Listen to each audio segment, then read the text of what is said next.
Hey there, it's the Worst Pokemon Trainer, and I'm back with another trophy review, this time for Dead Space 3. So Dead Space 3 is the third installment of the Dead Space series. Once again, you take control of Isaac Clarke and you're forced onto a mission to find your ex Ellie while discovering the truth about the necromorphs and the markers. So Dead Space 3 is without controversy. When the game first came out, it was criticized for its more action focused gameplay rather than horror, and it was also criticized for having a new crafting system. However, the crafting system's biggest issue was that it introduced microtransactions that really bothered a lot of people. So I'll give my thoughts about the game a little bit later in the video, but for now, let's get into it. How difficult is it to get the Platinum Trophy in Dead Space 3? So Dead Space 3 has a total of 50 trophies, including the Platinum Trophy and 8 DLC trophies.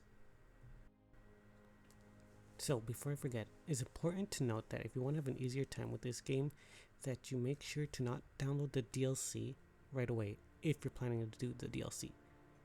If you want an easier time as well, make sure to have the game unpatched. There's a reason for this that I'm going to explain later, but it's going to make later playthroughs a lot easier. So as you saw there, I have about 4 save files. The reason for this is because you have to do 4 different playthroughs of this game. You gotta do a normal playthrough, a classic playthrough, a pure survival playthrough, and a hardcore playthrough. So the casual playthrough is pretty straightforward, nothing really noteworthy here. You'll get all the story trophies, and you should also focus on getting the collectibles. There is a bunch of collectibles that you need to get, and unfortunately these are a little bit annoying because there's some collectibles that are locked behind co-op specific missions, meaning you need to play with someone else online to find these collectibles during the side missions. Thankfully there's only 4 co-op missions, and you can do them from the very start as long as your co-op partner has gotten up to that point in the game. But I would recommend you completing your first playthrough, that way you have better weapons, because some of the later co-op missions can be quite challenging. Another thing to note is that your co-op partner can pick up a log or a weapon part, and it counts to both of your inventory. So you can pretty much just get a person to carry you throughout these missions. If you do miss any collectibles, you can simply just replay the chapter. Thankfully, there is a chapter select, and it actually tells you what percentage completion you've done. So don't worry about that too much. If you are struggling with the collectibles, a simple video guide on YouTube should be more than plenty to help. But while we're on the subject of co-op, there is co-op specific trophies. For example, you gotta share a blueprint with your co-op partner, you gotta revive your co-op partner 10 times, save your partner from an execution attack, use the rig to give your partner an item, and complete all the co-op missions, which are actually pretty cool missions. The player who's playing as Carver, the second protagonist, actually experiences different things compared to the person that's playing Isaac. It's really cool and a nice touch to the game that I wasn't expecting. So next I did the classic mode playthrough. This playthrough took me the longest out of all my playthroughs, but once you beat it, you're rewarded with the foam finger weapon, which is the most broken weapon in the game. The reason why this took me the longest is that you can't craft anything unique in this mode. You need to get weapons through blueprints, and it took me almost like 12 chapters to finally get a new weapon. I had to stop constantly to farm items and materials to upgrade my rig, craft ammo, or even health packs.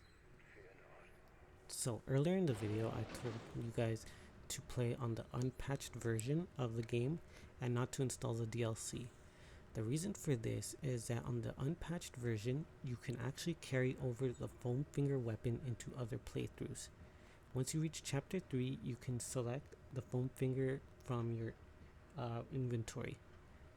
The foam finger, like I said, is the most broken weapon in the game. It one-shots almost everything. So when you get to your third playthrough, the pure survivalist playthrough, you can finally use the foam finger. And the reason for this is that in the pure survivalist playthrough, you need to craft everything. You need to craft ammo, health packs, all that, because there is no normal ammo or health pack drops. But The foam finger uses almost no ammo, meaning that you can just stock up on health packs and stasis packs and breeze through the game because it just one-shots everything.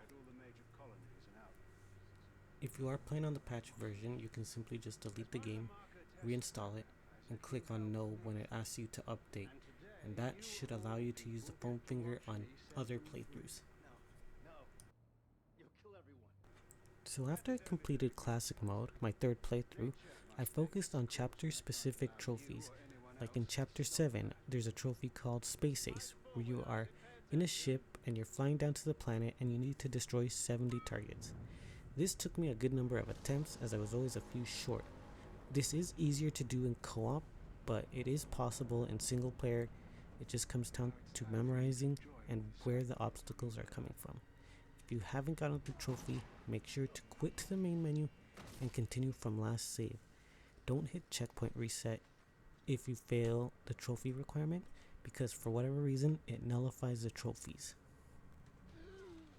This also applies to trophies like the Drill Sergeant trophy in chapter 10, when you need to defeat the drill without taking damage.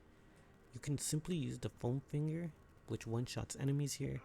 You just make sure that the drill goes through all 3 phases, kill all the enemies before you attack the drill, and if you do take damage, just simply quit the game and continue from last save.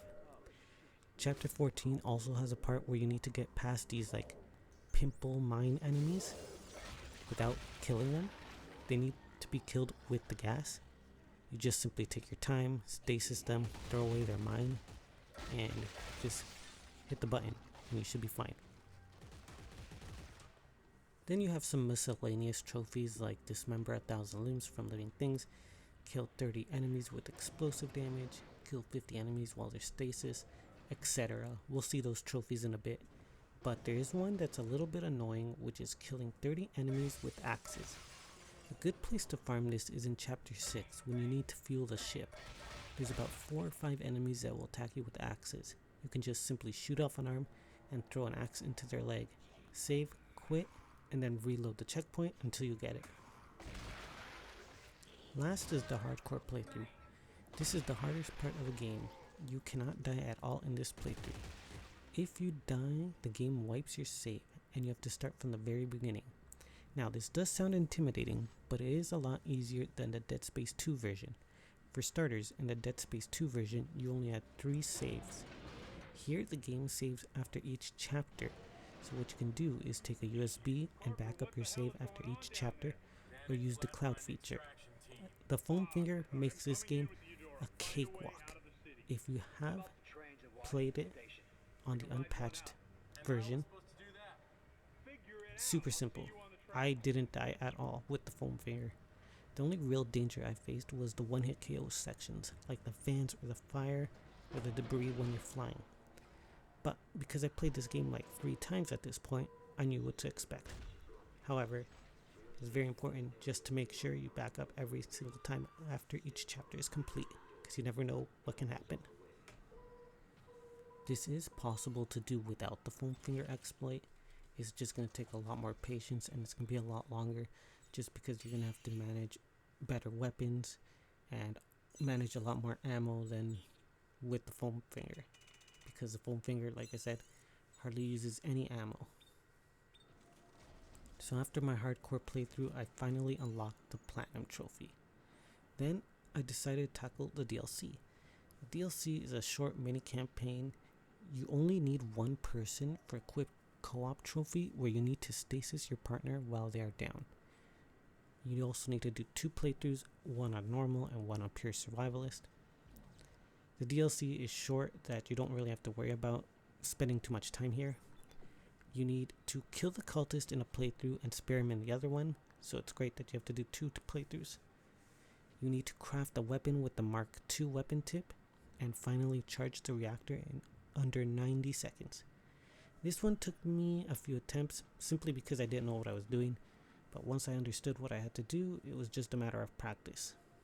So, DLC, pretty straightforward, pretty easy.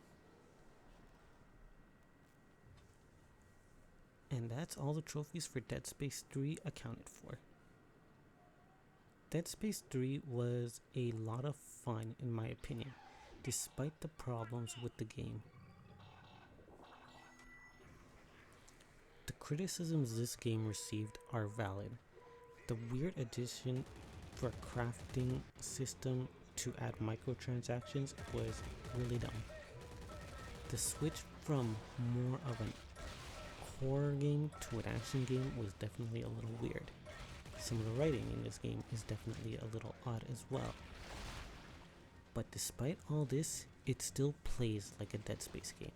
You still have that awesome feeling of shooting off limbs and just, stomping the crap out of enemies. It's still, in my opinion, a fun game, but probably not the best in the series. They try to introduce this co-op feature, which, to be honest, could have been better expanded on, because the few times that you actually play as Carver and experience these different things in Isaac is really cool. The problem is that these two characters don't really gel with each other until the very end of the game, and you're just like, okay, we're friends now all of a sudden. Again, it doesn't help that in the single player part of the game, you don't see any of this cool co-op cutscenes that you get with someone else. So it kind of falls, these two characters kind of don't mesh well, right? If that makes any sense. So here's the trophy list for Dead Space 3. Got 100% on both. As you can see, the platinum sitting at a 1%. Overall, I think this platinum is a solid challenge, and if you're looking for a solid challenge, then it's definitely the way to go. I was never frustrated with any cheap deaths. The only annoying part, I would say, is just having to farm for crafting material, really. It's a lot easier than Dead Space 2, thankfully. The co-op's not too bad. I just wish they tried to do more with it. But I definitely recommend this one. I think if you're annoyed with multiple playthroughs, this is probably not the game for you. And if you don't like co-op play, again, the same thing. Probably not for you either. But for people who are looking for a solid challenge, I definitely recommend it. I'm glad that I finally did it. It took me a long time between Dead Space 2 and Dead Space 3 to do this, but I had a lot of fun. And honestly, I would definitely do Dead Space 3 over Dead Space 2 any day of the week. Using the foam finger exploit made this a lot easier, and I definitely recommend doing it. It is possible to do without it. It just feels like you're gonna have to grind for a lot more materials if you choose not to go with that route. And in my personal opinion, there's nothing wrong with using these kind of exploits in games. But as you can see, that's everything. Here's the DLC trophies as well. Like I said, a very fun platinum. Would recommend. But that's gonna be it for me. Next time, we're gonna take a look at South Park: The Stick of Truth. So hope to catch you guys in the next video. Have an awesome rest of your day. Peace.